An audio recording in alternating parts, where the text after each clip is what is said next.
विरोधी दल के प्रति जो कठोरता रहती है वो वैसे सामान्य रूप से सहजता में बदल जाती है। लेकिन मैं एक बात अवश्य कहना चाहूंगा, आपने जो बात कही है, सरकार के बजट के आकार पिछले 8 और पौने 9 वर्ष के अंदर सरकार ने क्या कुछ किया है, उत्तर प्रदेश की अर्थव्यवस्था में सरकार के प्रयासों से क्या योगदान हुआ है, इनके बारे में क्योंकि सप्लीमेंट्री डिमांड्स हैं तो बहुत संक्षेप में ही अपनी बात को कहूंगा। लेकिन मैं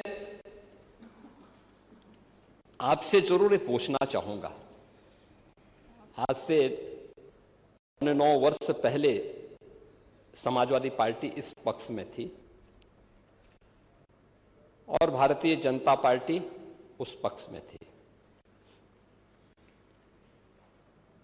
जो उपदेश आप यहां पे दे रहे थे वे यही उपदेश उस समय समाजवादी पार्टी के मुखिया को और उस समय के सरकार के संचालकों को दे होते ना, तो संभवतः इस देश का भी कल्याण होता। हमने क्या किया है मैं उसके बारे में चर्चा करूंगा, इसलिए मैं समाजवादी पार्टी से और विरोधी पक्ष से कहना चाहूंगा कि तो इधर उधर की बात मत कर, यह तो बता कि एक काफिला क्यों लूटा।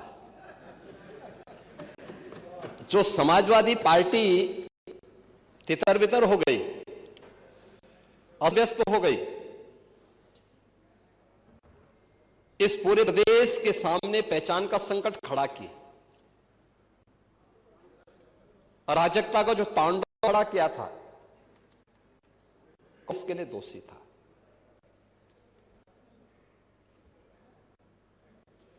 और मैं धन्यवाद दूंगा कि आपने बहुत सारी चीजों को स्वीकार किया कि अच्छा हुआ है, जैसे दुर्दांत माफिया और अपराधियों के प्रति सरकार की क्या नीति होनी चाहिए और सरकार ने वह करके दिखाया।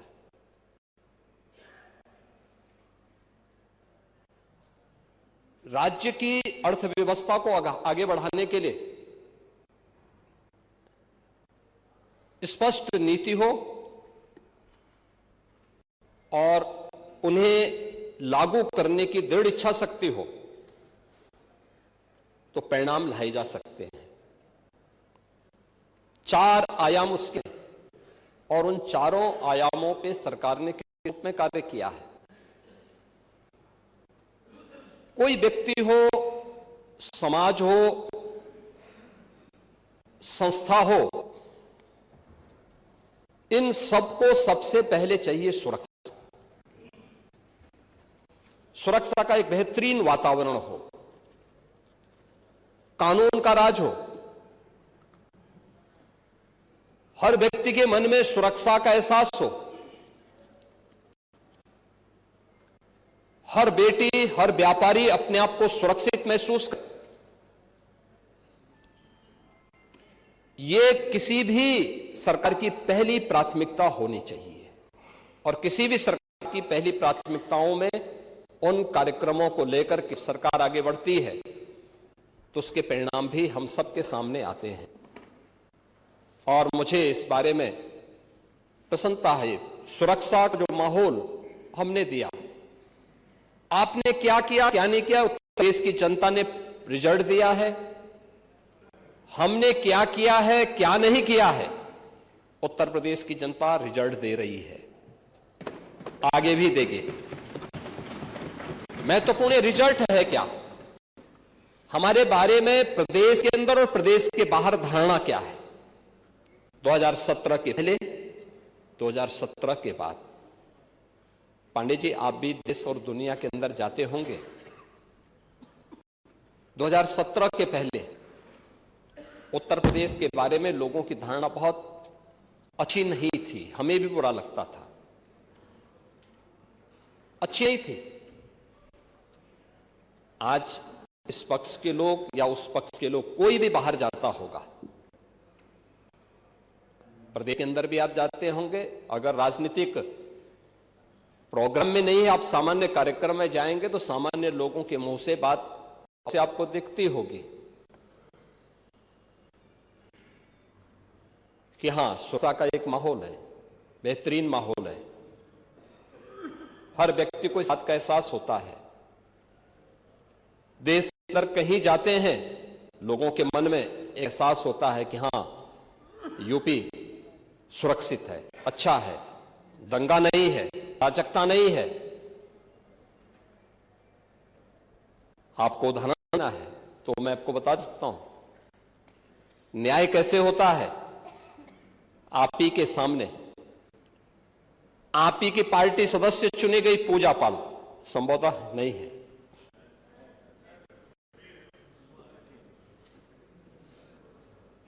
आपकी सदस्य थी, आपने उन्हें न्याय नहीं दिला पाए, नहीं दिला पाए, क्योंकि हिम्मत ही माफिया के सामने झुकना मजबूरी थी। आप उन गुंडों और माफियाओं के सामने एक गरीब बेटे को न्याय नहीं दे सकते थे। आप बात तो पीडीए की करते हैं, क्या वो पीडीए की पार्ट नहीं थी? और न्याय कैसे होता है, ये हमारी सरकार ने तय किया। बेटी उस पक्ष की होगी, इस पक्ष की होगी, उसको न्याय मिलेगा, हर हाल में न्याय मिलेगा। और श्री बिजमा यादव को भी मैंने बुलाया था, मैंने उनको कहा आपको सुरक्षा हम देंगे, आप चिंता की कोई बात नहीं।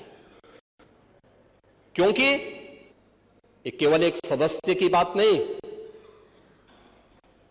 आप और मेरे समर्थक की बात नहीं, सत्ता पक्ष और विपक्ष के समर्थकों की बात नहीं, प्रदेश की सुरक्षा का मामला है। प्रदेश की बेटी, प्रदेश की बहन और प्रदेश के हर व्यापारी को और हर नागरिक को सुरक्षा की गारंटी मिलनी चाहिए। इस सरकार की प्राथमिकता में है। और दूसरा जो आपने कहा है, कब्जा करने की प्रवृत्ति, मैं आपको इस बात के लिए आश्वस्त करता हूं, कब्जा कोई भी करेगा, किसी भी स्मारक, किसी भी पौराणिक स्थल पर, वो कोई भी होगा, उसको छोड़ूंगा तो नहीं। आपके जिले में भी कुछ लोग कब्जा करना चाहते हैं, वो बहुत चिल्लाते हैं। आपने अभी गांधी स्मारक से जुड़े हुए किसी एक मेरठ के स्थल का नाम बताया है, हम इसकी जांच करवाएंगे, पूरी रिपोर्ट लेंगे। और कहां खादी उद्योग का होगा, और आपके जिले में भी गांधी स्मारक से जुड़े हुए एक स्थल पर कब्जा करने की प्रवृत्ति चल रही है। हां, देखिए, अवैध अतिक्रमण जो भी करेगा वह तो हटना चाहिए। देखो, एक सरकारी जमीन, सरकारी भूमि गरीब के लिए होनी चाहिए। देखिए, मुझे अफसोस हो रहा था जब यहां पे ग्रामीण अभिलेख से जुड़े हुए एक बिल को प्रस्तुत किया गया, समाजवादी पार्टी ने उसका विरोध किया। देखिए, पहली बार हुआ है, और इस पूरे सदन को प्रधानमंत्री मोदी जी के प्रति आभार व्यक्त करना चाहिए कि आजादी के बाद पहली बार एक गरीब को, जहां पर आबादी की भूमि पर उसका मकान बना है, उसका अभिलेख उसके नाम पर पहली बार हुआ है। और पूरा देश प्रधानमंत्री मोदी जी के प्रति ग्रामीण अभिलेख से संबंधित एक संशोधन विधेयक हम लोग इस सदन में लेके आए थे। मैं सदन के प्रति आभार व्यक्त करूंगा कि सदन ने पास किया, लेकिन समाजवादी पार्टी ने प्रश्न खड़ा किया। यह अभिलेख उन्हीं गरीबों के लिए है कि जहां पर जिस गरीब का आवास होगा, आबाद की लैंड होगी, तो उस गरीब की परिवार की महिला सदस्य के नाम पे वो दर्ज होगा और उसका मालिकाना अधिकार उसको मिलेगा। उसके नाम पे वो बैंक से जाके कर्ज भी ले सकती है।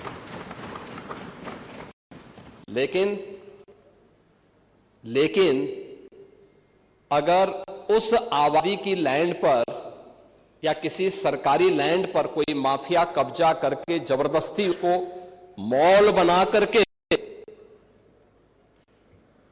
या कोई वसूली का अड्डा बना करके के माध्यम से अनैतिक और अवैध गतिविधियों का संचालन करके कोई छांगुर जैसा व्यक्ति वहां पे गतिविधियों का संचालन करेगा तो उसमें बुलडोजर भी चलेगा, उसको भी कोई रोक नहीं सकता।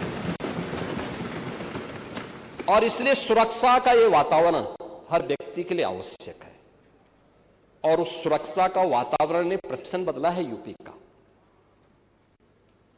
पूरे यूपी की सुरक्षा के इस वातावरण पर आज हर व्यक्ति कह सकता है कि आज यूपी में इन्वेस्टमेंट आ रहा है। मैं उस पर भी चर्चा करूंगा।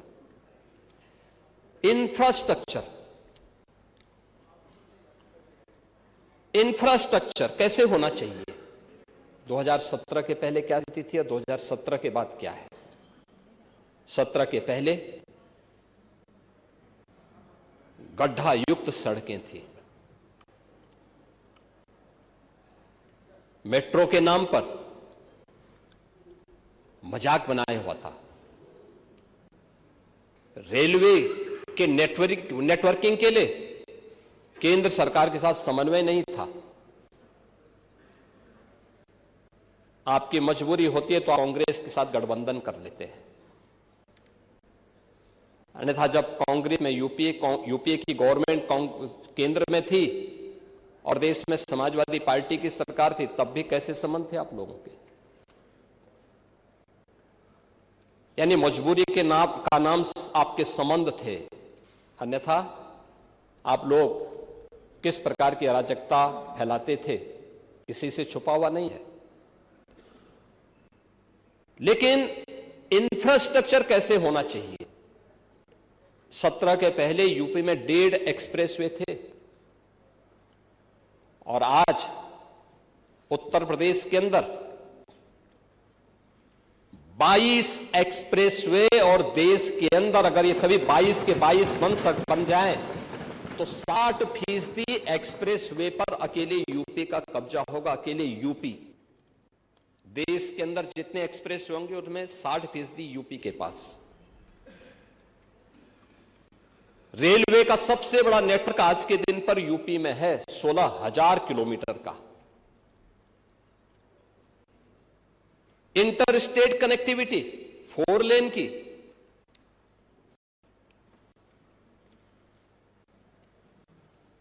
मेट्रो सिटी यूपी, देश के अंदर सबसे अधिक मेट्रो यूपी के अंदर, देश के अंदर सबसे अधिक एयरपोर्ट।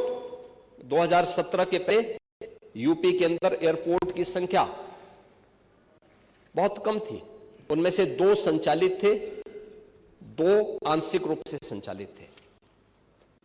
आज 16 एयरपोर्ट संचालित हैं और उनमें से 4 इंटरनेशनल एयरपोर्ट हैं और 5वां इंटरनेशनल एयरपोर्ट जो भारत का सबसे बड़ा एयरपोर्ट है वह जेवर में नोएडा इंटरनेशनल एयरपोर्ट के रूप अगले महीने संचालित होने जा रहा है। ये है उत्तर प्रदेश की स्पीड।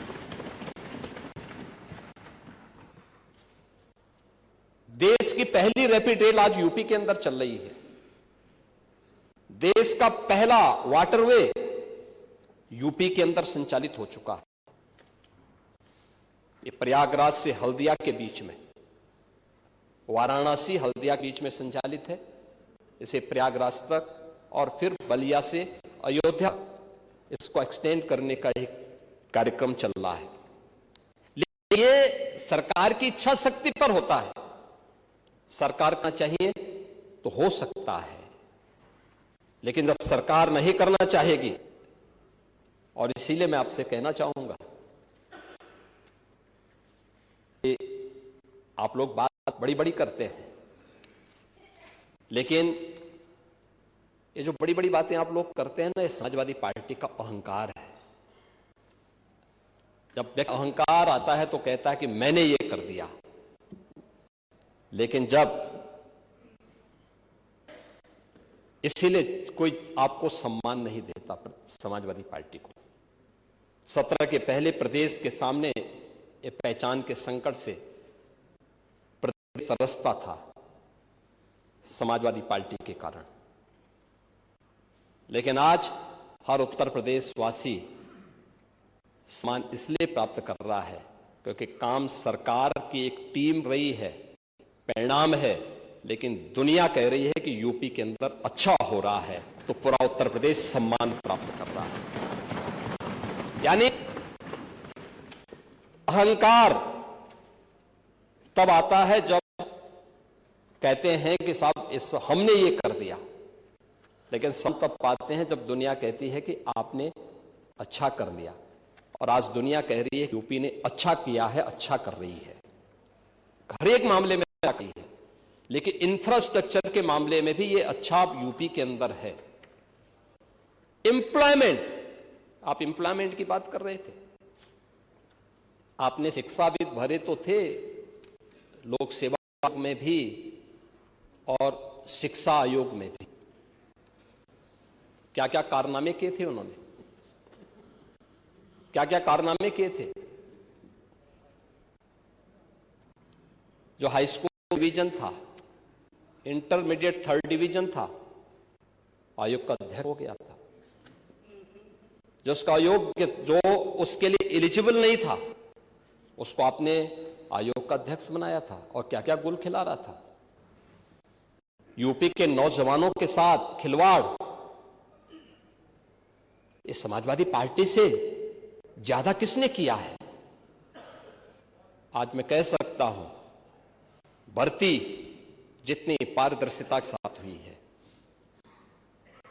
9 वर्ष सरकार को होने जा रहे हैं, कल 9 वर्ष सरकार को होंगे पांडे जी, और 9 वर्ष में 9 लाख सरकारी नौकरी उत्तर प्रदेश के नौजवानों को बिना किसी घूसखोरी के प्राप्त हो जाए। ये पहले कभी नहीं हुआ, कभी नहीं हुआ। अभी आपने देखा होगा, और मैं तो आपसे भी कहूंगा, अभी हाल ही में हम लोगों ने 60,244 पुलिस कार्मिकों की भर्ती की थी, आरक्षी भर्ती की। सिद्धार्थनगर जनपद के बहुत सारे नौजवान हुए थे। आपको बुलाना चाहिए था अपनी विधानसभा के नौजवानों को, उनके परिवार के सदस्यों को बुलाते, वो सम्मान देते, अच्छा रहता। क्योंकि आप उनके चुने हुए प्रतिनिधि हैं, आपको बुलाने का अधिकार है। क्या इससे पहले कभी हुआ?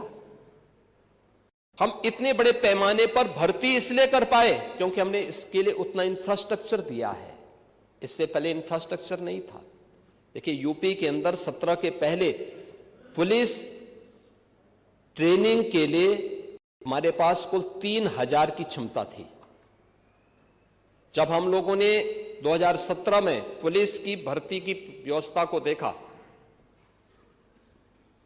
कैसे इनकी ट्रेनिंग होगी, क्योंकि भर्ती नहीं, इनकी ट्रेनिंग भी करना है।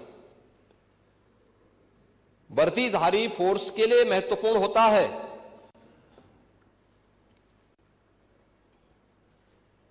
कि जितनी अच्छी ट्रेनिंग होगी, यानी ट्रेनिंग के दौरान जितना पसीना बहेगा उतना ही सेवा के दौरान खून नहीं बहेगा। ये किसी भी यूनिफॉर्मधारी फोर्स के लिए महत्वपूर्ण होता है। और इसमें ट्रेनिंग में आपने ट्रेनिंग की पीरियड को कम कर दिया था, 6 साल से लेकर के, यानी 9 महीने से घटा करके 6 महीने कर दिया था।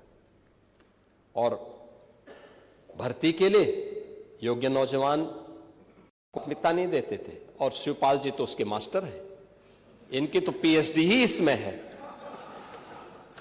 पूरी भर्ती की प्रक्रिया को तार तार हर व्यक्ति बेहाल था। उत्तर प्रदेश का नौजवान नौकरी प्राप्त कर रहा है। क्या शिक्षा में, क्या उत्तर प्रदेश लोक सेवा आयोग में, क्या अधीनस्थ सेवा चयन आयोग में, क्या पुलिस भर्ती बोर्ड में। और भर्ती की इस प्रक्रिया को ही पारदर्शी बनाने के लिए हम लोगों ने हरेक स्तर पर उस प्रकार के तंत्र को विकसित किया है। और इसीलिए शिक्षा आयोग में भी उत्तर प्रदेश के रिटायर्ड डीजीपी को बिठाया है कि जैसे माफिया की कमर तोड़ी गई है, कल माफिया की कमर को भी वहां बैठ करके ऐसे तोड़ना है। क्योंकि नकल माफिया आदत तो आप लोगों ने खराब की थी, लेकिन उनकी आदत को सुधारने का काम, क्योंकि जब भी कोई हैंकड़ी दिखाता है तो उसकी हैंकड़ी को ठीक करने का काम भी सरकार का होना चाहिए। और यही हमारे पद की शपथ भी है, एक सज्जन को सुरक्षा, लेकिन दुर्जन को ठिकाना लगाने का काम। परित्राणाय साधूनाम विनाशाय च दुष्कृताम, यही तो है। और इसी के लिए बैठे हैं, भजन करने के लिए थोड़ा बैठे हैं। भजन करना तो हमारे पास मठ पर्याप्त है, उसी में करते हैं। और इसीलिए आए हैं। इंफ्रास्ट्रक्चर के साथ साथ एम्प्लॉयमेंट के भी अलग अलग तरीके हैं। सरकारी नौकरी के साथ साथ प्रदेश के परंपरागत उद्यम में भी एमएसएमई का एक बहुत बड़ा सेक्टर, ये केवल हमने नहीं तैयार किया, पहले से सैकड़ों वर्षों से है, अलग अलग जनपद से। अब आपके यहां काला नमक चावल होता है, ये हमने थोड़े पैदा किया, भगवान बुद्ध के समय से। लेकिन आप कुछ नहीं कर पाए, हमने उसकी ब्रांडिंग की, उसकी पैकेजिंग की, अब उसको एक्सपोर्ट भी करवा रहे हैं। अरे सब हो रहा है, लोग खाते हैं। अब मैं क्या कह रहा हूं, आप नहीं बेच पा रहे हो, लेकिन ये सब जगह हो रहा है, सब जगह हो रहा है। और साई जी भी बोलेंगे, अब होता है कि नहीं होता है? क्यों आप खिलाइए उनको चावल, क्यों नहीं खिलाते हैं? देखो साही जी और खन्ना जी, अरे नौगढ़ आएंगे, आए रहे हैं। देखो साही जी की एक खूबी है, और प्रदेश के अंदर किसी जनपद में जाते हैं तो सबसे पहले पूछते हैं क्या खाने की अच्छी चीज क्या है। और देश के अंदर भी जाते हैं तो सबसे पहले पूछते हैं कि भाई खाने की अच्छी चीज क्या है।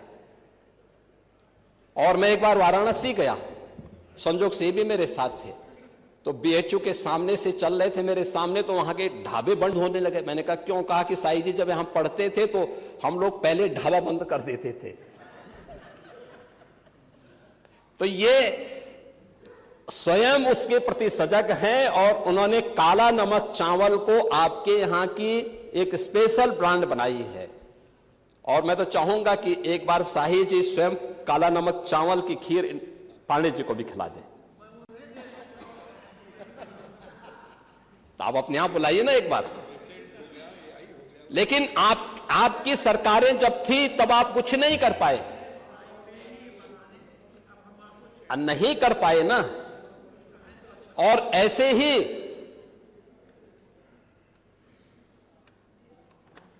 ही खन्ना जी हैं। अब ये खन्ना जी कहते थे, परसों हमारी एक बैठक चल रही थी, उसमें कह रहे थे कि मुझे रात्रि को बहुत गर्मी लग रही थी, तो टेम्परेचर बाहर जो है 3-4 डिग्री था। मैंने कहा भी आपको गर्मी लग रही होगी, लेकिन पहले बैठक तो कर लीजिए आप। अब ये हाल है, लेकिन हर जनपद के एक एक प्रोडक्ट को, आज की नहीं पुराने समय की थी, बंद पड़ रही थी। उनके पास टेक्नोलॉजी नहीं थी, उनके पास डिजाइन नहीं थी, मार्केट की डिमांड क्या है उनको जानकारी नहीं थी, उनको पैकेजिंग की जानकारी नहीं थी। सरकार ने उनको फैसिलिटेट किया। आज एमएसएमई का देश के अंदर सबसे बड़ा जो नेटवर्क है वो यूपी के पास है। 96 लाख एमएसएमई यूनिट, लगभग 1.25 करोड़ लोग, अकेले 2 करोड़ परिवार केवल एमएसएमई यूनिट के माध्यम से अपनी आजीविका का उपार्जन कर रहे हैं। 2 करोड़ से अधिक का एक्सपोर्ट यूपी करता है अपने एमएसएमई यूनिट से, दुनिया के बाजारों में यहां का सामान भेज करके। ये काम 17 के पहले भी हो सकता था, इच्छा शक्ति नहीं थी, नहीं थी ना। नहीं, दंगा तो आप लोग, आपकी नीतियां दंगा कराते थे, दंगा तो आप ही लोग कराते थे। दंगाइयों को और तो इसीलिए मैं कह रहा हूं, दंगा तो आप ही लोग कराते थे। और नहीं, खुरापात नहीं करते थे, खुरापात को ठीक करवाते थे, उसकी डेंटिंग पेंटिंग करवाते थे थोड़ा। लेकिन यह एमएसएमई सेक्टर में और इन्वेस्टर समिट कैसे प्रदेश के अंदर एम्प्लॉयमेंट के लिए हुआ। माननीय अध्यक्ष जी, आप औद्योगिक विकास के मंत्री थे और उस समय जब पहली बार इन्वेस्टर समिट की बात आई थी तो हम लोग जब मुंबई रोड शो में गए थे, कैसा वातावरण बना के रखा था यूपी के अंदर आप लोगों ने।